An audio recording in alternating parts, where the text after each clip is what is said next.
네, 지금부터는 화폐 시스템 혹은 통화 시스템에서 이제 은행의 역할에 대해서 살펴보겠습니다. 그래서 이제 은행 역할을 살펴보기 위해서 저희가 이제 세 가지 어떤 시나리오를 좀 살펴볼 겁니다. 예를 가지고. 그래서 각각의 시나리오에서 은행의 역할이 뭔지를 살펴봄으로써 살펴볼 예정입니다. 그래서 이제 이 각각의 시나리오에서 저희가 이제 먼저 가정하는 게 뭐냐면 항상 출발점은 뭐로 시작한다? 출발점은 커런시가 천 원이 있다부터 이제 출발하겠습니다. 그래서 여기서 출발하는 거고, 그래서 시나리오는 첫 번째는 은행이 없는 경우가 있고, 두 번째로는 100% 리저브 뱅킹 시스템을 저희가 가정하고 있고, 세 번째로는 이제 프랙셔널 리저브 뱅킹 시스템. 무슨 말이냐 그러면 여러분들이 은행에다 예금하면 그 예금 중에 일부는 리저브로 남겨두고 이렇게 준비금으로 남겨두고 나머지는 다 은행이 대출해서 대출한 이런 어떤 뱅킹 시스템을 저희가 이제 살펴볼 겁니다. 100% 리저브 뱅킹 시스템이라는 건 뭐냐 그러면은 은행이 그냥 뭡니까 아까 앞서 말씀드린 것처럼 사람들이 예금하면 그 예금 전체를 다 리저브로 남겨두는 시스템입니다. 세 가지 상황에 대해서 하나씩 살펴보죠. 첫 번째 시나리오 이제 은행이 없는 경우에 지금 뭐가냐 그러면은 우리가 시작을 뭐로 한다 그랬습니까? 커런시가 얼마? 1,000원에서 시작한다고 그랬죠. 그런데 은행이 없으니까 은행이 디파짓 할 게 없겠죠. 그러니까 디파짓은 당연히 제로가 되겠죠.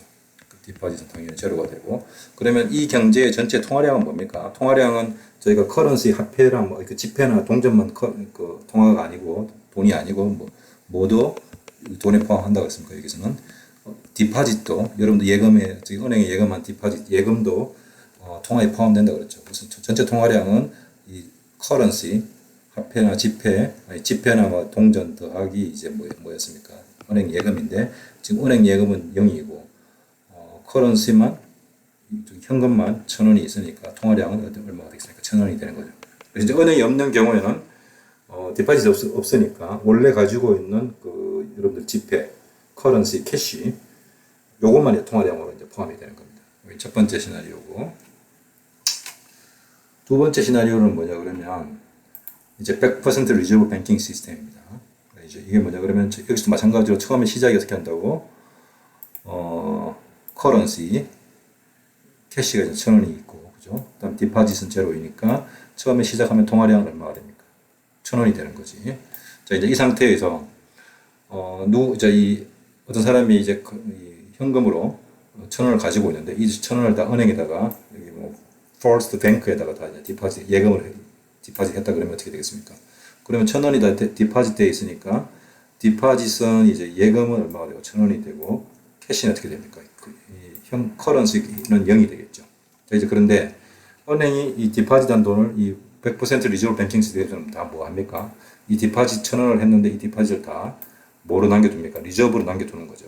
은행에. 그지? 그러니까 이게 은행이 자산이 되는 거지. 근데 이제 대출을 해주는 게 아니라 예금 받은 거 그대로 다 리저브로 남겨두니까, 지급 준비금으로 남겨두니까, 이게 이제 은행의 기본적인 대차 대조입니다. 그러니까 여기서 이제 보시면, 이때도 통화량은, 원래 이렇게 시작했다가, 결국은 캐시가 이제 0이 되고, 나머지 돈은 다 어디에 지금, 그 캐시는 누가 가지고 있습니까? 은행이 가지고 있고, 은행이 지금 디파짓을 가지고 있으니까, 결국은 통화량은 1,000원은 아무 변함이 없죠.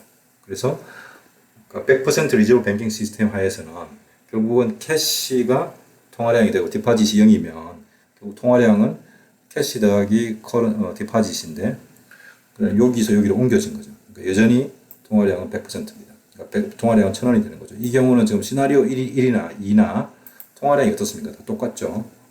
그래서 누가 이제 캐시를 가지고 있느냐 혹은 누가 디파짓을 하느냐의 차이만 있을 뿐이지 이 자체 전체 통화량은 시나리오 1이나 2나 변함이 없습니다. 다시 말해서 이 100% 리저브 뱅킹 시스템 하에서는 은행의 역할이 적어도 이 통화를 창출하는 것과 관련되어 있는 은행의 역할은 없다는 이야기입니다. 그러니까 여기서 시나리오에는 은행이 없는 경우잖아. 그거와 똑같은 경우죠. 다만 이제 여기서의 은행의 역할은 뭐냐 그러면 앞서 제가 말씀드렸던 그러니까 여러분들이 이제 돈을 안전하게 은행에다가 맡겨두기 위해서 하는 어떤 그런 시스템을 하고 있는 거지. 그렇게 은행이 작동하는 거지. 통화를 창출하는 의미에서는 전혀 이제 100% 리저브 뱅킹 시스템 하에서는 은행이 아무런 역할이 없다는 걸 이제 제가 시나리오 2를 통해서 볼 수 있습니다. 이제 세 번째가 fractional reserve banking 시스템인데 이게 이제 우리가 일반적으로 관찰하는 뱅킹 시스템이죠. 그래서 이제 예를 들면 어떻게 된 거냐 그러면 은행은 디파짓을 받으면 여러분들 예금을 받으면 그 중에 20%는 뭐 한다는 이야기입니까? 20%는 은행은 이제 예금으로 남겨두고 그러니까 리저브로 남겨두는 거죠. 지급준비금 남겨두고 나머지 80%는 뭐 합니까? 대출을 하는 거죠. 그러면 지금 우리가 처음에 시작이 어떤 거였냐 그러면은 커런시가 1,000원이 있었고 그지? 디파짓은 제로가 이게 처음에 시작점이었는데 자 이제 여기서 이 1,000원을 가지고 있는 사람이 은행에다 예금을 했습니다. 은행 예금을 하면은 그러면 은행은 이제 이 fractional reserve banking 시스템에서 은행은 이 중에 20% 200원은 리저브로 남겨두고 나머지 800원은 뭘 합니까? 대출을 하게 되는 거죠. 그러니까 이게 누군가한테는 뭐로 가게 된 겁니까? 캐시로 가게 된 거지. 그러니까 지금 어떤 일이 발생했냐 하면은 누군가한테는 지금 캐시가 800원이 남아 있고 800원이 갖고 있고 그지? 이 퍼스트 뱅크로 돈 빌린 사람은 캐시가 가지고 있고 또 한편으로 디파짓은 어떤 사람이 원래 1,000원 가지고 있던 애가 은행에 지금 디파짓 한 거니까 이건 얼마였습니까? 1,000원이지, 그지? 그러니까 전체 이 통화량은 이 경제 전체 통화량은 지금 얼마가 됐냐 그러면 1,800원이 됐습니다. 왜냐면 시드하게 D니까. 그래서 이번에는 1,800원이 된 거니까 원래 여기서는 시작점은 통화량이 1,000원이었죠. 통화량이 1,000원이었는데 지금 이 fractional reserve banking 시스템 하에서는 한 번에 이 사람들이 디파짓하고 은행에 대출하니까 통화량이 얼마가 됐습니까? 1,800원이 된 거죠. 즉 800원만큼 통화량이 더 늘어난 거죠. 이게 이제 은행이 통화량을 창출한다는 의미입니다. 즉 은행이 화폐를 M을 창출한다, 화폐를 돈을 창출한다는 것은 이 fractional reserve banking 시스템 하에서 이런 형태로 이제 창출하고 있는 거죠.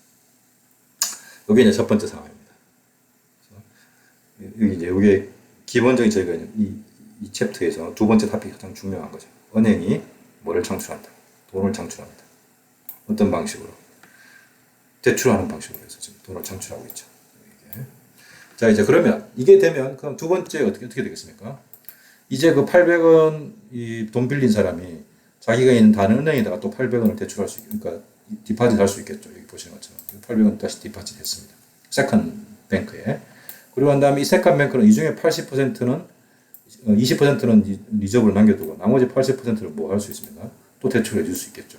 그러면 누군가의 입장에서는 이 시점에서 보면 누군가의 입장에서는 캐시는 지금 얼마가 됐습니까? 640이 있었고 디파짓은 보면 아까 처음에 시작했던 애가 퍼스트 뱅크에 1,000원 디파짓 한 거에다가 이번에 얘가 지금 이 세컨 뱅크로 돈 빌린 애가 여기다가 지금 이제 그러니까 퍼스트 뱅크로부터 돈 빌렸는데 800원 빌린 애가 세컨 뱅크에 800원 디파짓 했으니까 이게 얼마가 됩니까?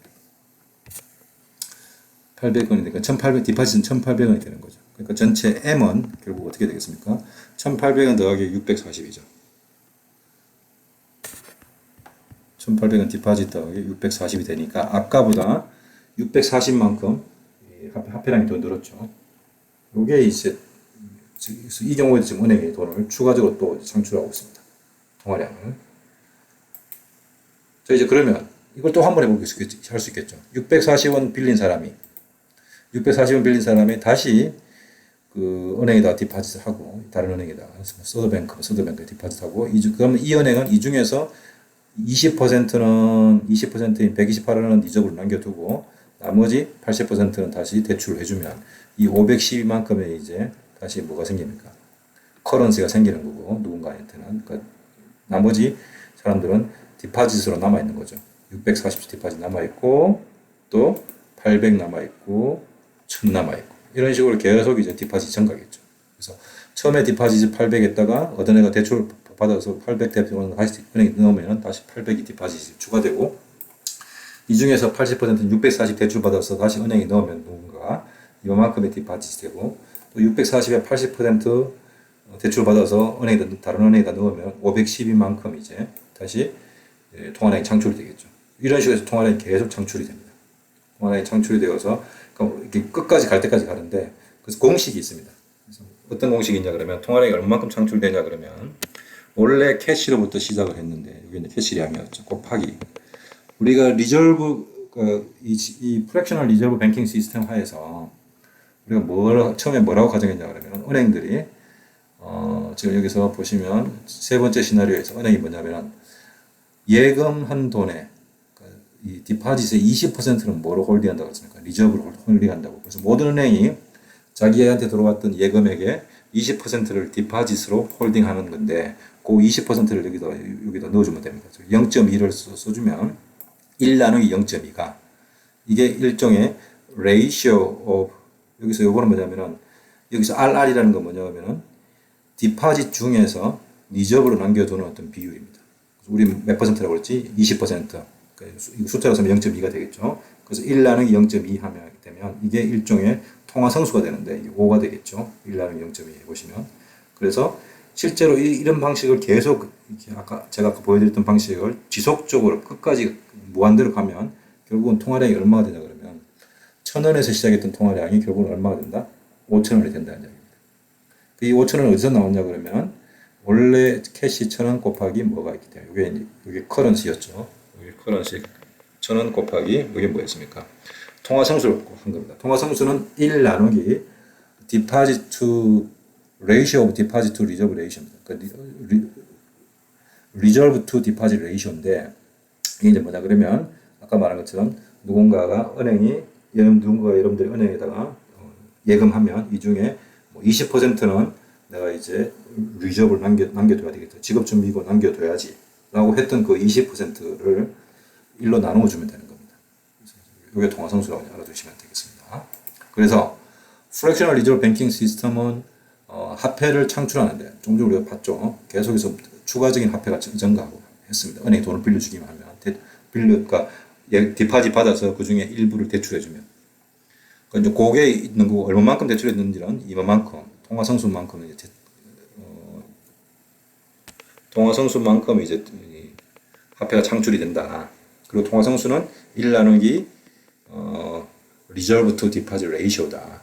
우리 아까 예에서는 0.2% 20%였죠. 이렇게 한 거였고.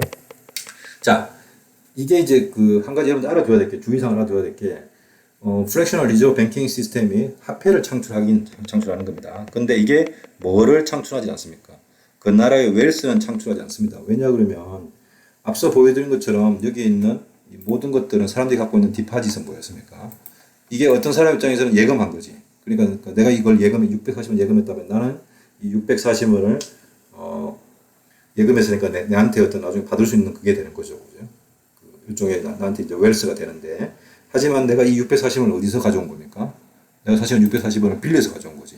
그러니까 내가 갖고 있는 내가 나중에 디파짓 한 거, 은행 예금한 것도 받아서 내 빚 갚으면은 어떻게 됩니까?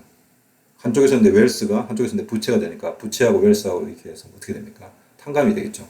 마찬가지로 은행에서도 이 자체로는 그 디파짓이 1,000원이 있었는데, 그죠? 은행 입장에서는 이거 부채고 이만큼이 뭐 리저브하고 대출이 에셋이니까 이거 합치면 어떻게 됩니까? 제로가 되겠죠. 결국 남아있는 거는 캐시만 남아있는 거죠. 그래서 여러분들이 이제 중요한 건 뭐냐 그러면은 이 프랙셔널 리저브 뱅킹 시스템 하에서 은행이 창출하는 거는 화폐를 창출하는 것이지 그 나라 그 사이의 어떤 재산, 부를 창출하지는 않는다는 이야기입니다. 그래서 어떤 은행이 갖고 있는 은행이 누군가한테 대출해 줬다는 거는 결국은 바로에게 어떤 새로운 마니를 주는 건데, 여기서 보시는 것처럼. 그지? 돈 받은 사람이 아까 그게 일종의 새로운 마니였죠. 그 돈 받은, 은행부터 대출 받은 사람이 그 돈을 다른 은행에다가 예금을 디파짓 하면 그만큼 뭐가 창출되는 거였습니까? 그것에 이제 80%만큼 새로운 머니가 창출되는 경로를 우리가 본 건데, 그렇다고 해서 이게 어떤 부를 창출하는 게 아니라 은행의 이 대출액은 어떻게 보면 은행이 뭐 하고 같습니까? 결국 은행이 보신 것처럼 부채하고 같은 거죠. 내가 이만큼 대출해 줬는데 얘는 뭐 결국 뭡니까? 이만큼 대출하면 은행 입장에서는 이게 자산이지만 근데 부채가 있는 거죠. 800원만큼 부채가 있으니까 결국 나중에 갚아야 된다는 겁니다. 이게 이렇게 쌤쌤 되니까 궁극적으로 결국은 화폐가 이만큼 창출이 되지만 재산이 창출되지 않는다는 거 보기 잘 알아두시기 바랍니다. 요 이야기를 하고 있는 겁니다. 혼돈하지 마시기 바랍니다. 네. 자, 이제 여기까지에 대해서 잠깐 쉬었다가 이제 지금부터는 이제 은행의 대처 대접에 대해서 좀 살펴보겠습니다. 그래서 은행에 대한 어떤 위험 상황에 대해서 좀 저희가 살펴보도록 하겠습니다. 경제 위기가 생기면 어떻게 이제 지난 한 가지 예를 들어서 2008년, 2009년에 글로벌 금융위기가 생기는데 그때 어떻게 해서 이제 금융위기가 생기는지 은행으로부터 한번 살펴보도록 하겠습니다.